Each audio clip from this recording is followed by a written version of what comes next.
E aí galera, tudo certo? No vídeo de hoje, a gente vai discutir uma das perguntas mais polêmicas e virais da internet.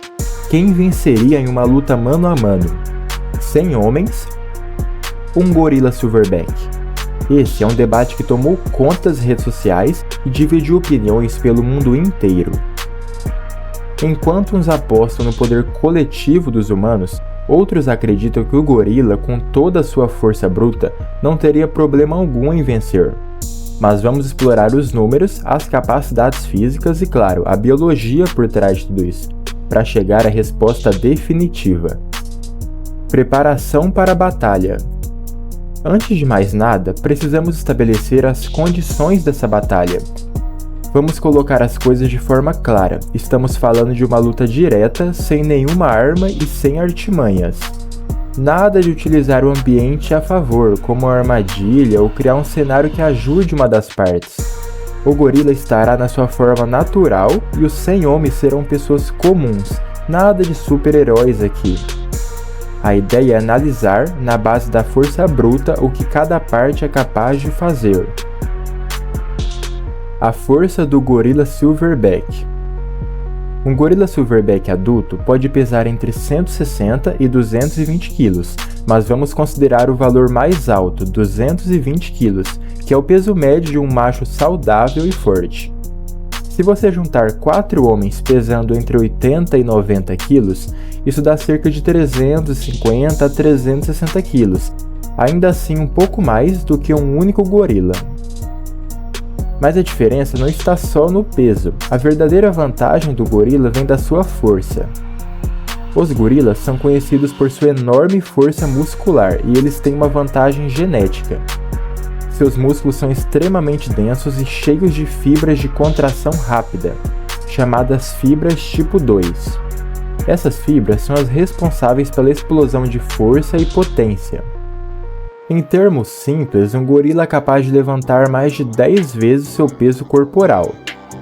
Ou seja, com 220 kg, ele pode levantar até 2.200 kg, mais de 2 toneladas, o equivalente a um carro.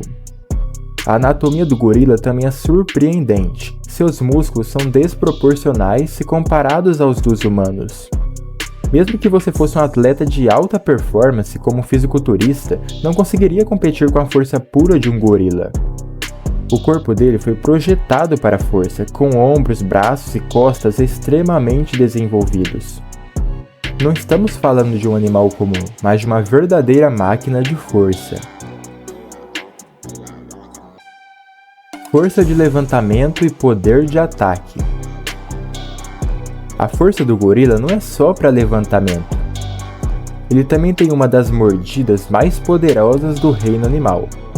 A força de sua mordida é de cerca de 1.300 PSI, libras por polegada quadrada. Para comparação, um leão tem cerca de 600 PSI na sua mordida, e nós humanos mal chegamos a 150 PSI. Esse poder de mordida é capaz de causar sérios danos, podendo até esmagar ossos com facilidade. Agora, imagine o impacto de um soco dado por um gorila.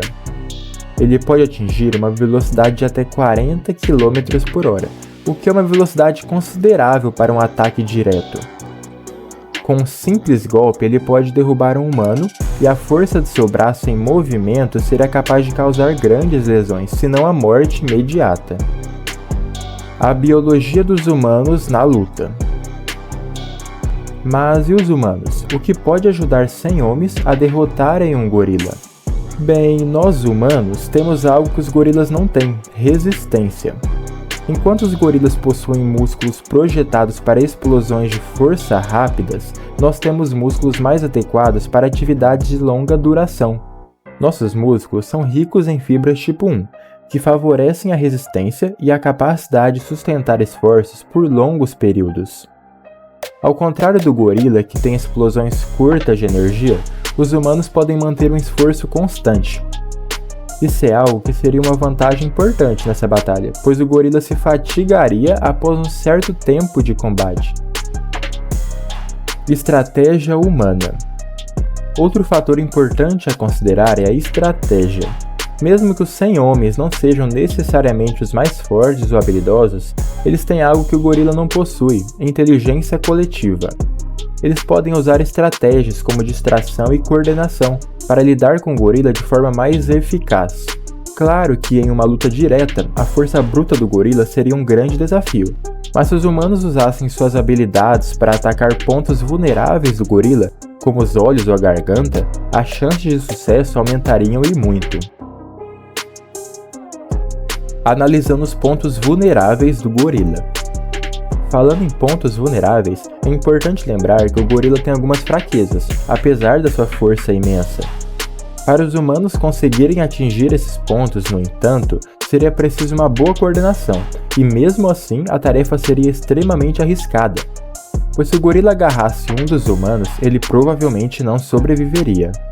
A outra fraqueza do gorila é a sua resistência limitada.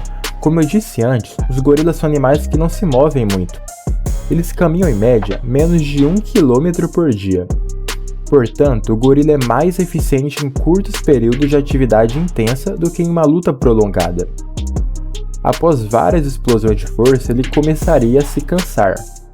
Se a batalha se estendesse por tempo suficiente, o gorila acabaria se tornando vulnerável. Resultado final.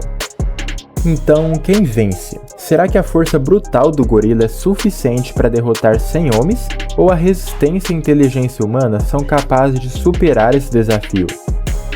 Ao longo dessa análise, vimos que apesar de o gorila ter uma vantagem esmagadora em força, tamanho e poder de ataque, os 100 homens têm algo que o gorila não possui: resistência e inteligência estratégica. Embora a batalha fosse difícil e houvesse muitas baixas, se o combate durasse tempo suficiente, o gorila eventualmente ficaria fadigado, o que daria aos humanos uma chance de vitória. Com uma boa estratégia e trabalho em equipe, é possível que o gorila seja derrotado por um esforço coletivo. Claro, isso não significa que seria fácil, e muitos dos 100 homens provavelmente não sobreviveriam, mas a chave para a vitória dos humanos está na resistência e na capacidade de aguentar o desgaste de uma luta prolongada. E você, o que acha? Os 100 homens poderiam vencer um gorila? Ou a força dele é simplesmente imbatível? Deixe a sua opinião nos comentários. E se você tem outras batalhas incríveis na cabeça, já manda aí pra gente analisar nos próximos vídeos. Um abraço e até o próximo vídeo.